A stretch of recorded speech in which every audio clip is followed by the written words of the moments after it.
ಸಮಸ್ತ ಕರ್ನಾಟಕದ ಮಡಿವಾಳ ಸಮುದಾಯಕ್ಕೆ ಶಿವಕುಮಾರ್ ಮಾಡುವ ನಮಸ್ಕಾರಗಳು.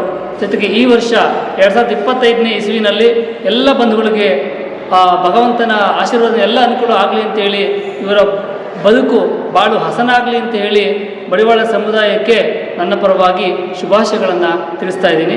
ಮುಖ್ಯವಾಗಿ ನನ್ನ ಕ್ಷೇತ್ರ ಮಾಗಡಿ ತಾಲೂಕಿನ ಎಲ್ಲ ಮಡಿವಾಳ ಸಮುದಾಯಕ್ಕೆ ಹೊಸ ವರ್ಷದ ಅಂಗವಾಗಿ ಶುಭಾಶಯಗಳನ್ನು ಕೋರ್ತಾ, ರಾಮನಗರ, ಕನಕಪುರ, ಚನ್ನಪಟ್ಟಣ ಎಲ್ಲ ತಾಲೂಕುಗಳಲ್ಲಿರ್ತಕ್ಕಂಥ ನಮ್ಮ ಮಡಿವಾಳ ಬಂಧುಗಳು ಅವರು ಕೂಡ ಹಬ್ಬವಾದ ರೀತಿಯಲ್ಲಿ ಹೊಸ ವರ್ಷವನ್ನು ಆಚರಿಸಿ ಬದುಕವನ್ನು ಬದಲಾವಣೆ ಮಾಡಿಕೊಂಡು ಅಭಿವೃದ್ಧಿ ಪಥದಲ್ಲಿ ಸಾಗಬೇಕು, ಶೈಕ್ಷಣಿಕವಾಗಿ ಅಭಿವೃದ್ಧಿಯನ್ನು ಹೊಂದಬೇಕು ಅಂತೇಳಿ ಆ ಶ್ರೀ ಮಡಿವಾಳ ಮಾಚಿದೇವರ ಕೃಪಾಶೀರ್ವಾದಗಳೊಂದಿಗೆ ಎಲ್ಲರೂ ಕೂಡ ಚೆನ್ನಾಗಿರಲಿ ಅಂತೇಳಿ ಅವರಿಗೆ ಆಶಿಸ್ತಾ ಇದ್ದೀನಿ.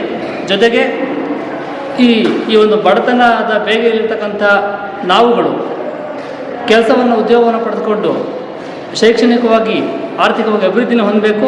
ತಮ್ಮ ತಮ್ಮ ವೃತ್ತಿಗಳಲ್ಲಿ ಅಭಿವೃದ್ಧಿ ಆಗಲಿ, ಸರ್ಕಾರದ ಲೆವೆಲಲ್ಲಿ ಏನೇ ಅನುದಾನಗಳಿದ್ರೂ ಸದುಪಯೋಗಪಡಿಸಿಕೊಂಡು ಅಭಿವೃದ್ಧಿ ಆಗಲಿ ಅಂತ ಹೇಳಿ ರಾಮನಗರ ಜಿಲ್ಲಾ ಮಡಿವಾಳ ಸಂಘದ ಜಿಲ್ಲಾಧ್ಯಕ್ಷನಾಗಿ ಎಲ್ಲರೂ ಕೂಡ ಅವರಿಗೆ ಅಭಿನಂದನೆಗಳು ಮತ್ತು ಯಶಸ್ಸಾಗಲಿ ಅಂತೇಳಿ ಹಾರೈಸ್ತೀನಿ.